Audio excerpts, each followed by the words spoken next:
Hello, my YouTube family. Manipuri homemaker channel mayambu taram nokjari. Mayam wasidi yam shiba mathenne angang oinge da chabadagi chabu chadri yang kuire.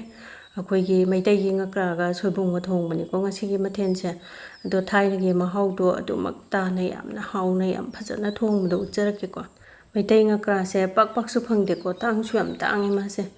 Ado handakti daw yaba haigadra khitang di phange ko. Ngakra se porokpaga sumaina isingda yoksilaga thambane ko do yokpase akoigi pukri natraga turengi isingda yokpana phai ko akoigi tutigi ising haitare akoigi hidalang tha hapa ising siti moise kuina hingu yadeba yam fresh ti oiri sida ngairaga sogomba chawba manga truk yawbane duga sisina utni ko aige nga khaga yaibagi ut khra leiba aduduna dum semage thaina ima hoina su utna sumaina seme ko jai ut hapi se taina te ko nang lawbado nang danamne aduna ut laitragadi khabana dum pairaga tawrasu yabane dumagi managani masa adogi mabuki masa mamai adogi makoki makoi machin loi kakthat piraj ado khogi ngakra semba se adum angta udaba su yawngani ko husikangi mau macha jingde do paksu phangdreba pisa leiba leitabagi wana tana khogi kaya udre da ngakra se machi jiga sumaina kakthat pirage machi ji de khukal ama tawbane myam khogi phaba daga thinge yam tawbudo ado maku je khogi lauthoktraga su dum thongbo buti yai ko yadaba ka su lei ponte ado bu maku lauthokpana yam hen mane ma haw leiba do makoki maya sidana haipetang lelaga ne dum khutna jara jara chingmada dum yabane ngakra de khokpada ka su luba oidabane ba duna sumaina magi magak maya sida haipet thangsina lenbirabo ko ayawna lendra su khitang lenba dum yabane magi skin do tatlaga ti dum yare ko aduga khutna sumaina paraga jar lawna chingba dum yabane ba ado nalaga di yaroi ko akoigi nanthruga dum laine ba khutto aduduna ut laitraga su khabar ni khangde khabar na para su yabane dumaina tawraga tawpiyo ba duga setpa yadaba jaga singdo thangna khitang khitang higat piba sumaina ado utna tawbase kaisu motloi ko chamada phajana chatpane adum ungta tawdaba mi de hangoi ba khoppa tawdoini ngakra singje sumaina sitnana loina khokpirage aduga khoigi mamai sidi khokpa yadabni ko aduna amubagi patto thangna gere gere khetokpiba duita de amuba singdo khara chatkhibane ko ado ai nungsira viewers singna video se khitang kana ba nungai ba phobiragadi subscribe toksan biramu ko aduga hype ki point su pibiramo support tobiboina adudi nga singje phajana semdokpa loraga mu ucharage ko sumaina phajana loi semdoge do semdokpa loibagi sise akoigi masu kaino se makakse mari thokpa hum thokpa sumaina thoe ko ngakra singdo do magi maku do ne ut nate ko seke muri sari taito do soibum je phajana thum tawraga tingaga magi asinbagi saruk to phajana chamthoe maroi mapang loina mak ready da leijare ko aduga singa chanamga je hape sudoge duga khang su thangalabane khoige khang do sari ngai da singa chanamga je satlona sudoke jangsi su yamba natabanina sing se machet ama sumaina phalona sudoke aduga chanam ji su yamde ko khoigi manaw mapum macha do du ma khokpane ba adu kaigumba khoigi telok chanam chada be imung su lei ko adu ragadi napakpi mara khoigi awa phatigom napakpi mana nakopi maroi mapang do phajana thau sok tawraga dum haubane chapchana dum phajana haubane dumai tarso adu singne chanamne sudok poloire khang su sare hojik thau haijala semem thau se apamba thau ama heta haibiyo aigidi khoigi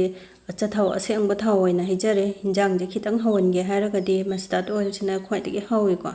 thau se namgada bachang da hijare sina jira ga mithi ga tingbani ko do thau chumula bani na tejpata se khitang ngousale duga mithi ga jira ga to su ngousale se duga hing khitang ngousange ko hing je khoigi matum do khitang porop tawbu yawragadi sumaina khabaina namgai biyo natragadi akhoi horen hinjang thongbu lora ko ma do tumba ngamdabida apauba matum oina yawraga khoigi chaba kandaga thengnaradi as hingdo atumai tawbududi yam namthibani ko phana hawraga su hinjang da thakpada do sumaina dum khabaina namgai ba yabane ko duga telau khara ngausalage telau che khoigi medium size ki mapum mamani ko telau se phajana munna khoigi magi machu je brown machu la po ngobirage hinjang hawange haragadi maroi se phajana ngobiba ko aduna maroi sibu phajana ngogradi hinjang che dum hawradamni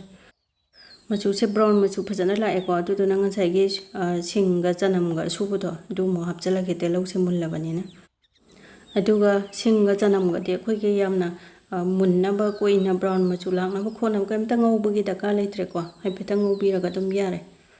अदो नपाकपी मरादुना अखोगी तेलौ चनमजे थाक्तबिदा थोंगगदिको ngसाइगी तेलौगी महुत्ता नपाकपी मरा असुबदो अदु ओइना ngौबीको FASTA अदो नाकुपी मना खितंग अमा हापे अदुगा नपाकपीसि मनासे खितंग सुमाइना नखैरागा थादरगे पोखाइरक्तनबा अदुगा मनम नुंसिनबा वा फदिगोम खितंग अमागा थाक्चलगे अदो अइगिदि मरोइ मपांगसे युमदा लोइना हौजबनिना सुनबा खरा खरा लोइ थाअबनिको महाउबुदि यामना लै अदु ओरगासु अखोइगी मरोइ मपांगसे लैत्रगासु अदुम सिमा वाटपा यादे हाइबा लैपोन्तेको अरे अरेबा मरोइ मपांग अदुम फजना मुन्ना अदुम हौबियो अदुम हाउबने मरोइ मपांगसे ngahak ngौबीरगा मरु मरांग असुबा हपचलसिको अखोइगी मरु मरांग असुबा स्पून अचौबा हापे मिर्ची पाउडर स्पून अमा लोकेलगी चिली पाउडर स्पून अमा मोरो असुबा अदगी मचू स्पून तंखाय अमा हैरिबो ngari अमतंग थाक्चलेको दोसी मु फजना ngahakतंग ngौबीरसे अदो अखोइगी थाइना इमा होइना थोंबदि मोरोकसे इसिंग असाबदा तिंगागा सिकगा फजना नेखाइरगा मचूगा तौरगा हैरिनिको अदुसु याम फजना हावे अदुगा आइगी सिगी असंब खुथोंसिसु याम हावबनिको दम दुना मरोइसे ngौबा लोरबनिना ngसाइगे ngakरागी पीसिंगदो हापचलसे मनिंगी इसिंगजे लौथोखरगे इसिंग याम यावे मचुम यावराइदनाको दुदि हाइजलरोइसेबा अदुगा थुमसु यागदबा चांगदा थाक्सल हौरके सुमाइना अदुगा हाइफेतंग ओखाइरगा ngसाइगे मैसे गैस लो फ्लेम दा थमगा तपना मिनिट 5-6 ngौबीसिको अदुगा मो अखोइगी सोइबुमदा हापचनसेबा दो मै लेखलगदी याम थुना मनिंगदा कारपो खोपा तौनी अदुगी पोत ओलगा सुमुक तोइदोइने तोइबबुदि याम तोइगंदबनि ngakरासे अदु ओरगा सु मरै मुन्ना तपना फजना ngौबसिना महौ याम लैबनेबा दुना मखुम खुमजलगा मिनिट 4-5 ngौबीरगेको तपना दुना मिनिट 4-5 दुगी मरक्तुदा अखोइगी मरक्ता हाइफेट ओटपियुको दम काबुबुदि कादबने ngसाइगी मैदो लेखतबनिनाबा अदो ngसाइगी कैनोदो सोइबुमदा हापचलसे सुंगै कानसिदा ngaसु हाइफेट ngौबीरेदनको अदुगा सोइबुमदा हापचलबा मतुंगदसु अदुम अखोइगी गैस हाई फ्लेम दा थमदबिदा मखुम खुमगा मिनिट 5-6 अमगा ngौसिको दो ngaसे याम फजना मरै मुन्ना ngौबना अदुकी मते हावबने अदो सुमाइना ngौरिङैदा अखोइगी ngaसे फजना पुरान मुन्बगी चांगदो ओइहनगिबको अदुना याम हेनबनेबा महाउ लेबा अखोइगी 80 to 90% गुम्बा कुकतो अदुम लोइसनगिबा ngaगिसे अदुना मिनिट 4-5 मुक सुमाइना तपना फजना ngौबीरनिको अदुइ मतुंगदगिदि अखोइगी मखुमजे हांगदोअगा मागी मचुम अखोइगी सोइबुमदा कैदा अदुम ngaदा इसिंगी सरुक यावइदनको अदुगी मयामदो लोइना कंगबा मतुंगदो अखोइगी तोंगानबा थाव मानबा अमा थोलखिनेबा अदुकांदोना महीदो हापसिको मताइ मताइ सिदा थाव ngata ngaireko अदुना महीसे हापचलजे महीसे असाबा लुम्बु साबा ओइना हापचरे इंजांग महीसे यामना का हेना हापचलरोगेको हाइफेतंग हाक सौरगा दुम यारने ngसाइगे ngaदगी सोइबुमदगी लोइना मुनग्रबनिनाबा अदुना ngaktang सौलजेको अदुगा अखोइगी इंजांग महीसिदि अखोइगी लांगबा नंगबदुदि अदुम इसागे अपामदा यारेको अदो महीसे यारनेना खले मिनिट 4-5 मुक सुरेबको सौबा अदुगा ngakरागा सोइबुमगा थोंबगी महीदि सुमाइना अदुम तौदोइनिको ngसाइगे महीदो खितंगदि यावदोइने ngसाइगे nga थोंबदौना nga अतोइबा थोंबदौनादि तौरारोइबा तो यारने लोइसलगे अदो लोइसलगबगिसिदा मनम नुंसिनबा अखोइगे फिश मसाला किचन किंग गरम मसाला अदुम अरैबा खितंग चाइसनबिबा याइको दो आइदि आइना सेमजेबा गरम मसाला दो खितंग चाइसले अदुगा अवा फदिगोम खितंग चाइसलबने मखुम खुमजलगा सुमाइना मिनिट 2-3 थमगे चा इसिंग थीरिङैदा चपचानिको